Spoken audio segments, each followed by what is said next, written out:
Hi friends, நம்மளோட பண்ணையில் இருக்கிற மரங்கள் அப்படின்னு சொல்லி பார்த்தீங்கன்னா தென்னை மரம் இருக்குது. அதுக்கப்புறம் கொய்யா, அதுக்கப்புறம் வாழை மரம்லாம் முன்னே இருந்துச்சுங்க. ஆனால் கோழிங்க இப்போது வாழை மரத்தை விடல அப்படின்றதுனால வாழை மரம் நான் வைக்கிறது இல்லை.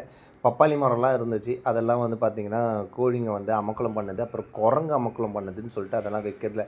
ஆக்சுவலாக எனக்கு ரொம்ப ஆசை என்ன அப்படின்னா நமக்கு இவ்வளோ பெரிய இடம் இருக்குது அப்படிங்கும்போது நம்மளே வீட்டில் காய்கறிகள் நம்ம யூஸ் பண்ணலாம். அதாவது நம்மளே செடிகளெல்லாம் போடலாம்.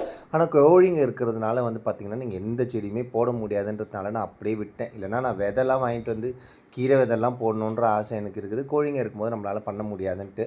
ஆனால் நம்மளோட பண்ணையில் பார்த்திங்க அப்படின்னா ஒரு 3 பனைமரம் இருக்குங்க. அதில் ஃபஸ்ட்டு லாஸ்ட்டில் 2 பனைமரம் இருக்கும். ஒரு ஆண் மரம், ஒரு பெண் மரம்.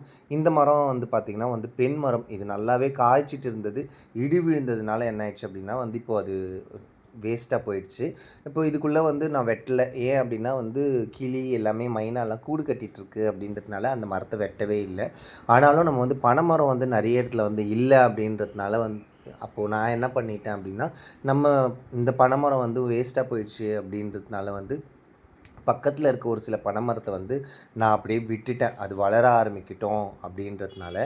இந்த சைடு நீங்கள் பார்த்தீங்கன்னாவே தெரியும். ஏன்னா இப்போ நம்ம தோப்பை க்ளீன் பண்ணும்போது பார்த்திங்கன்னா கொஞ்சம் இந்த கிளையெல்லாம் இந்த இலையெல்லாம் கழிச்சு விட சொல்லியிருந்தேன் இதெல்லாம். ஏன்னா இந்த மரத்தை அப்படியே விட்டுட்டோம்னா இது ஒரு பனைமரமாக ஆகும் அப்படின்னு சொல்லிட்டு இந்த இடத்துல ஒரு பனைமரமும், அப்புறம் இந்த சைடு நீங்கள் தள்ளி போனீங்க அப்படின்னா இந்த இடத்துல வேப்ப மரம் வருது. அப்புறம் இந்த சைடு இருக்குது இல்லைங்களா, இந்த மரத்தையும் பார்த்திங்கன்னா ஒரு பெரிய பனைமரமாக ஆகட்டும் அப்படின்னு சொல்லிட்டு நான் அப்படியே கழிக்க சொல்லி அப்படியே விட்டுட்டேன்.